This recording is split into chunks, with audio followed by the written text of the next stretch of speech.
Yes, sir. Are you sure? Yes, sir. Alright. In the absence of none, let us just test ourselves. Okay, sir. You all understand? Yes, So sir. I'm going to give you class work now. Okay, sir. Alright.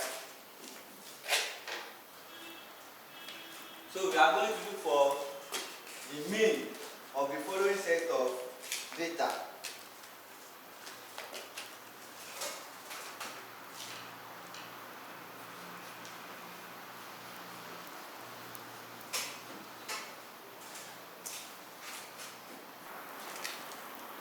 So I'll give you 1 minute for all of you to solve this question.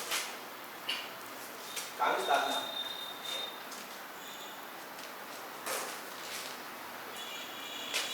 One minute.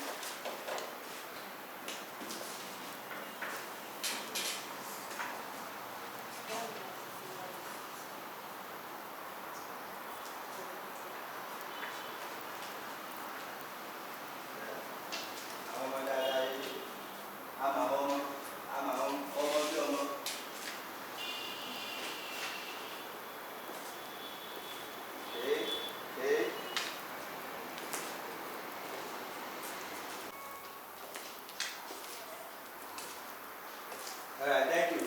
Friends up. Can anyone tell us the answer for this question? Anyone? What is that? 37, sir. 37. A round of applause. Hello, you. Sit upright. Okay. Hello, boy. Hello. Zumba. Stand up. Formula to get to 37. What is the formula? No idea. What? No idea. No idea. Iṣẹ́ tí mo ṣe kọ́ yín tán nísinsìnyí. No idea. Kí ló ń borí ẹrù? Fúnkẹ́. No idea. In fact, máa bọ́ ń ta. Máa bọ́ ń ta. Máa. No idea. Ibi tá a yé dé good. No idea. Ìyá ló máa fi ẹnu ẹ̀ ló máa fi gbójú bọ́ọ̀lù. Ṣáì. O gbọ́ ọ̀rọ̀ tí mo sọ. Ìwọ ló ń bàjẹ́. Okay. Yẹ́lẹ́ lè jù. Ṣáì. Yẹ́lẹ́ lè jù. Stand up. Fọ́múlà tó fi gẹ́ẹ̀tì 37 yẹn sọ fún wa. Ṣé fọ́múlà tó fi gẹ́ẹ̀tì answer? Fọ́múlà yẹn.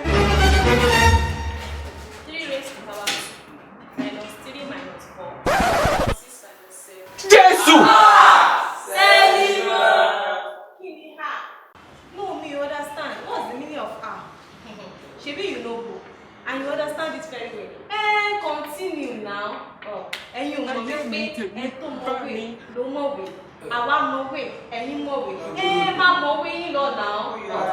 Àwa làá máa gbà yín ṣiṣẹ́. We go employ you. Ṣé ní kíláàsì mi náà ló ti ṣe gbogbo ilé fáwọn student ẹ̀? Àwọn ẹgbẹ́ ẹ̀ àbí? O ti lówó? O ti lówó? O ti wà àpọ̀ ẹ̀ ti dé ẹgbẹ́ ìdè kọ́. Bóyá wọ́n fún ẹ ní o, bóyá wọ́n fún ẹ ní o, bóyá ìwọ́n bá o, bóyá wò gbọ́, ta ló jẹ̀ lọ? Well, anyway, the way I'm saying it now, it's irritating.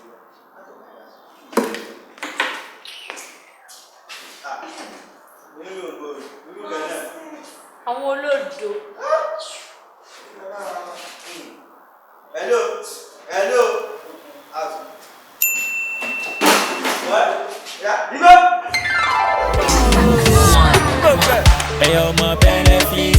Ẹ rọra ọ̀pẹ́sì wa kẹ́ má lọ gba gẹ́fẹ́ndì wa àsìdègbò ìdènà ẹ fẹ́ ṣẹ́kì wa àsìdègbò ìdènà máa gbé bẹ́sì wa ẹ̀yọ́ ọmọ bẹ́nẹ́bẹ́nẹ́ bídé yẹ ẹ̀yọ́ ọmọ bẹ́nẹ́bẹ́nẹ́ bẹ́nẹ́fì ẹ̀yọ́ ọmọ bẹ́nẹ́bẹ́nẹ́ gbọ́gbà.